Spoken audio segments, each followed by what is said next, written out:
Welcome, Ganasadage. I am now joined by my guest. I would like to introduce him. This is a Language and Development Officer, Kevin Nelson. So welcome to the show, Kevin. How you doing today, man?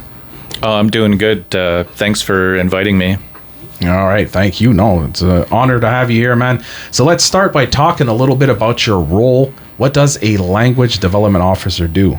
So I work in language development and cultural coordinating. So like some of the things I work on is I plan like a cultural calendar every month.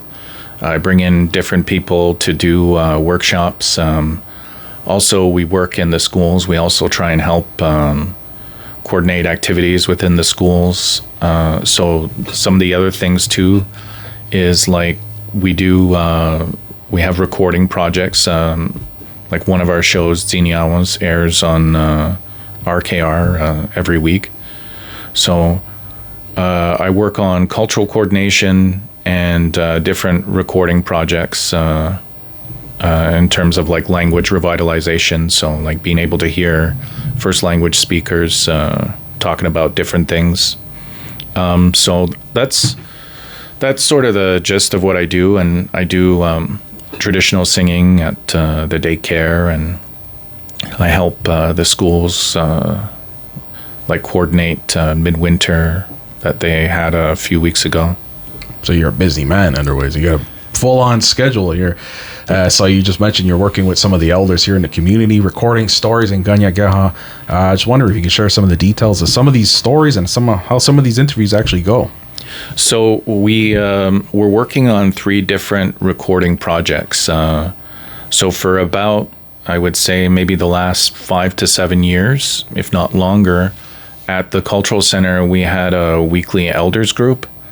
And so it was a number of first language speakers that would get together, and the radio station was a part of it too, in that they would record the elders. So that series was called the Sunda de Rahrahkwahá, like they remind each other. So it's almost like reminiscing about different things in the community.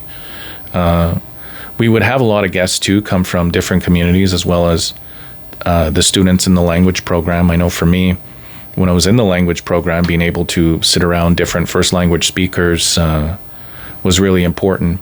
So we have about like 25 recordings of that, and that's something we're working on, putting it all together and being able to have people in the community hear some of our elders speaking and talking about even words that aren't used anymore.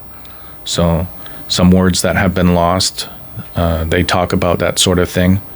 So that's one of the shows. Another one that we have been doing for a few years, a partnership with the Cultural Center and the radio station, is Ziniawas, which is what happened. So it's we have Mina de Rahrahkwahá and Warizosa Gabriel. They discuss things that have happened a long time ago, things that are going on in their everyday lives, and maybe specific stories they recall growing up. As well as we bring in guests from different communities. I think we've had like 15 or 20 different guests come from different places, all the way like Mina's sister Grace, who passed away. She was one of the guests on Ziniawas. We've had people from Rahrahkwahá, people from Aguasasne. We've had a bunch of different people on the show, and we've done about close to 70 recordings. And there's another series that we're working on. It's called Zini Jotunne, the way it was, or how it was. So it's interviewing elders and having them discuss the way things used to be growing up here in Ganasadage. We've done about 15 recordings with the different elders here, and we're hoping to release this within the next 2 months or so. But it's very important work, being able to speak with first language speakers in this community, because we have less than 50 first language speakers in our community. So it's a way that we can record them and then the future generations learning the language can be able to hear first language speakers in Ganasudage. So it's being able to even see how they put the words together in the language. And so those are some of the things we're working on. One of the things I'd like to work on too is transcribing. The linguistic department at McGill was here about over a year ago, showing us how to use a specific software for language translation. So I'd like to be able to take a show like Ziniawas and be able to, people can actually see the words that are typed out in Ganyageha and in English, and so they can be able to see certain patterns of how our first language speakers speak. Because I'm talking to you right now, there's a specific way I speak English and there's a specific way you speak English, and it's being able to see those patterns when you're trying to learn a language is important. So those are just some of the things that we're working on, along with our calendar for this month. So yeah, that's a pretty good idea. I think it would also be a good idea too, because if you're listening to the episode of Ziniawas and you're following along with that dictionary, it can help you understand a little bit more what's going on. Maybe you're not a full-on speaker, or maybe you're just learning the language, and just being able to see what those words are can help you really understand and follow along, and maybe even pick up more of the language as you're going. So I think that's a great idea, by the way. And you mentioned that yourself, you got about 70 interviews. So there's got to be some stories that stood out to you. There's got to be something that really was like, whoa, or either funny or just maybe it was deep, maybe it moved you a little bit. Can you maybe give me some of those stories that you got from some of the elders? Well, it's always a mistake that you make that is kind of tends to be the funniest, something bad that happens. So like with Ziniawas, it's like audio mistakes that I've made, like the cat knocking down all the food on the counter. Low key, every week that I go to Mina's house to do the recording, her cat Dooney, she calls him Gaia Dooney, like a doll. He bullies me. So it's a low key, like nobody knows, and I cut out so much stuff. So if I'm recording, he'll knock over the stuff, or he wants me to turn the water on in the bathroom. So periodically, if you're listening to a recording, sometimes you'll hear water running. So I've got up in the middle of the recording to turn the water on, or it's those little things. Sometimes, you make mistakes. Like there was one recording I did with one of the elders, and I ended up not recording it, and it was something that really bothered me. But there's so many different stories you hear about some of the different elders in this community and the different generations that they grew up in, that it really paints a picture of the way people used to live and the values that each generation has. It seems like sometimes that people will knock the youth today. It's just a different time, and it's just they have different values, and every generation has things that they value more, and I think that's what I've learned about all this. But in terms of stories, I can't think of anything off the top of my head. It's just more mistakes that I've made, and I'll go back and listen, and I'll go, oh my God, that aired, like some of them, like with Ziniawas, a phone conversation that somehow made it to air. It's like, yeah, it's those kind of things, We still use that to this day. Just when you thought it was calming background noise, nope, it was just that dang cat. So if you're just tuning in, I'm actually joined here by my guest, Language Development Officer Kevin Nelson, and we're talking about his career and his duties here in the community, and some of the work that he's doing with some of the elders. And you speak Ganyageha, and I just want the listeners to know a little bit about your journey that you took to, rediscovering the language and the culture and going through Rahrahkwahá. Yeah, so Rahrahkwahá was, I had heard about the first group that went through. I didn't know that there was a language program at first, and then when I was able to see one at Dio being able to speak Ganyageha, it inspired me to want to learn the language. And I grew up on Nelson Road, and the majority of my family were speakers. And as time goes on, a lot of the family members have passed away. So it's had a great influence on me being inspired to learn the language. And even growing up around my cousin and hearing his parents speak all day, or babysitting my cousins who were just first language speakers, I felt like I was missing out on something that I didn't know. Like, I wish I learned. I remember thinking like that as a kid. But as the next group, I heard that there was another group starting up. I was like, well, I'm going to try. And one of the first things I remember is, because I took a leave of absence at the time. I was working at the health center. I enjoyed my job, but I just had such a burning desire to learn the language that I ended up leaving to fully dedicate myself to learning the language. So in the language program, it was like the first day I realized, like, this is what I want to do.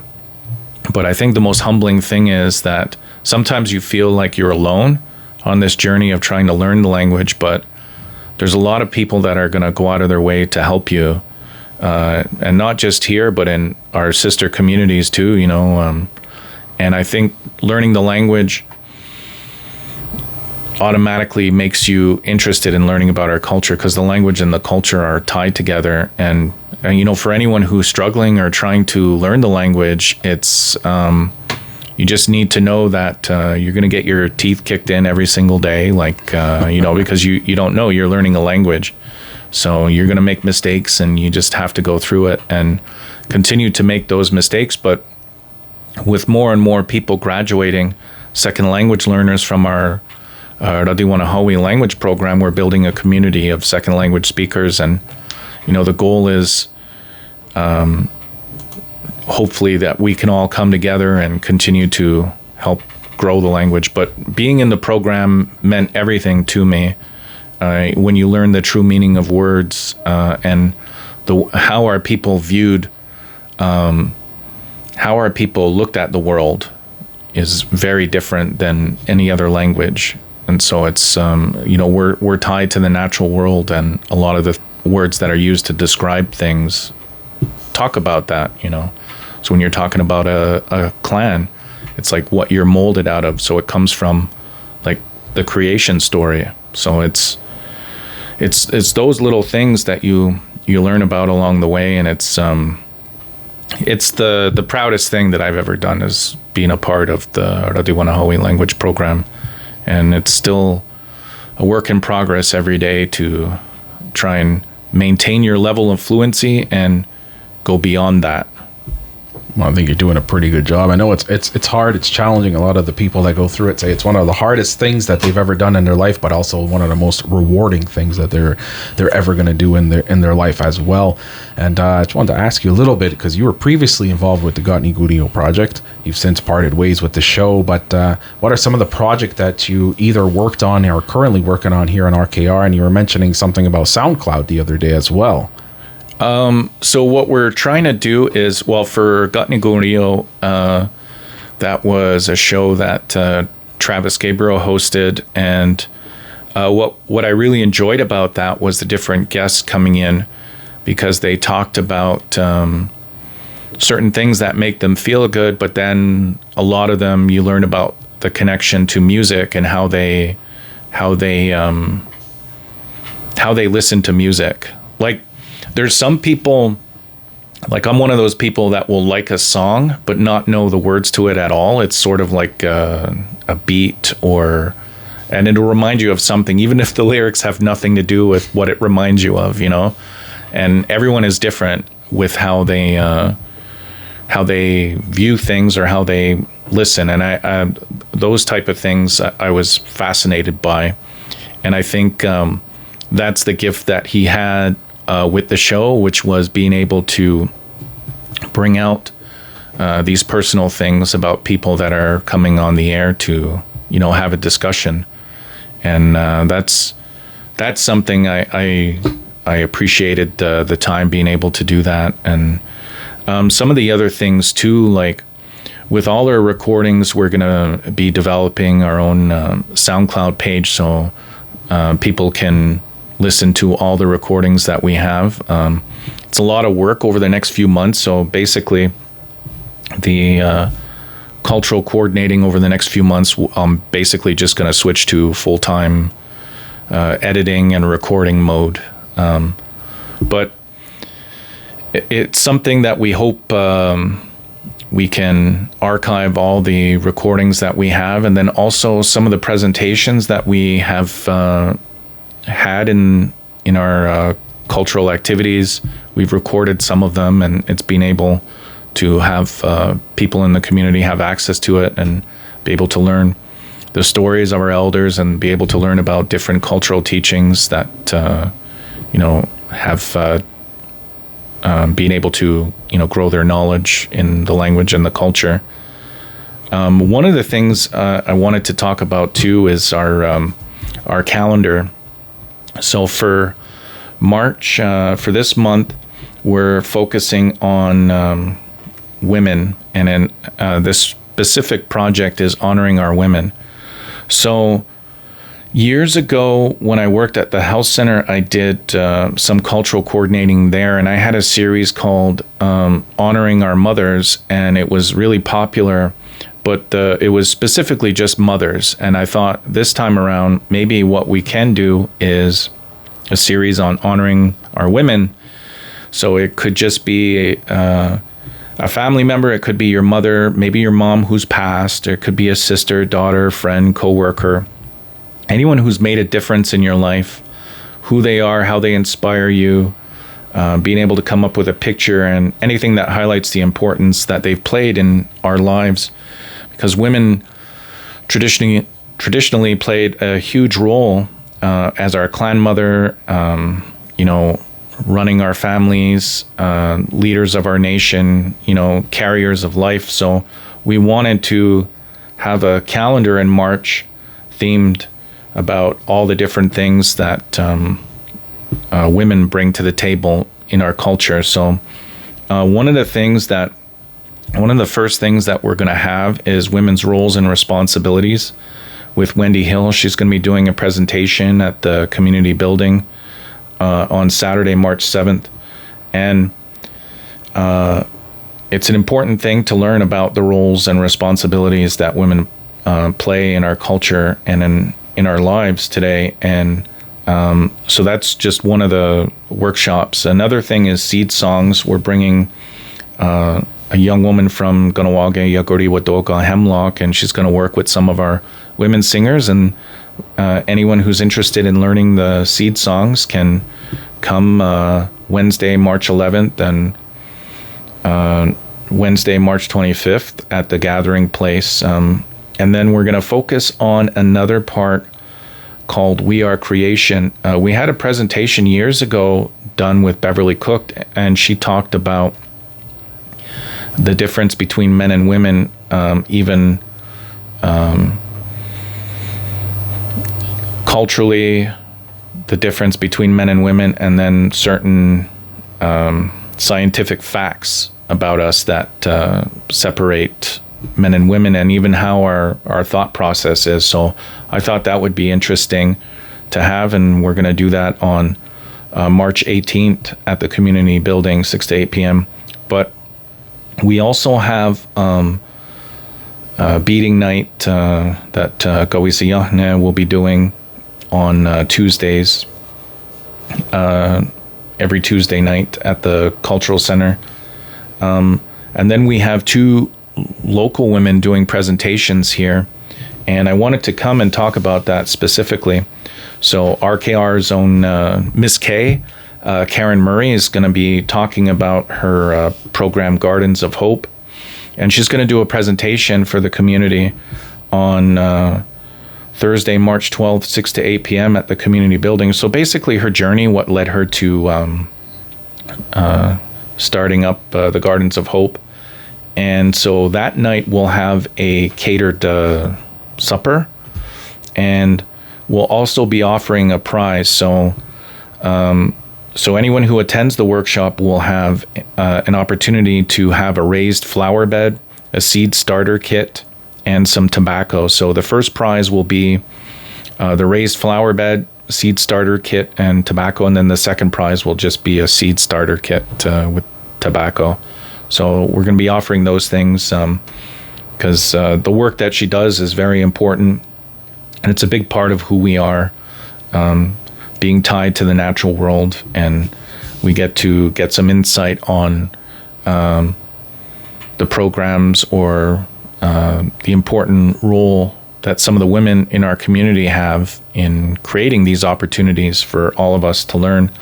And Patricia Gabriel and Dayun Tahine Nicholas from Tegunda Derriandere are going to give a presentation on the 19th at the community building from 6 to 8 p.m. And they're going to talk about the role as birth keepers, and they're going to what led them to doing what they do, and the important role that they play in our community, and having newborn children actually born here in Ganasadaga.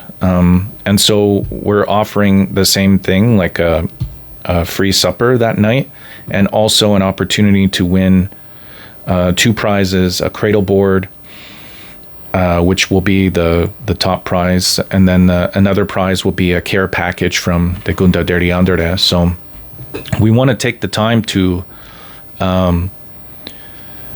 hopefully let the community know about all the important things that that the women play in our community, and being able to have access to all these different presentations is an opportunity for all of us to learn and grow. And hopefully we can also fill social media with people sending in submissions of different women who've played an important role in their lives. And we want to fill social media with positive people in our families, or coworkers who inspire us, all the females in our lives that help influence us in our lives to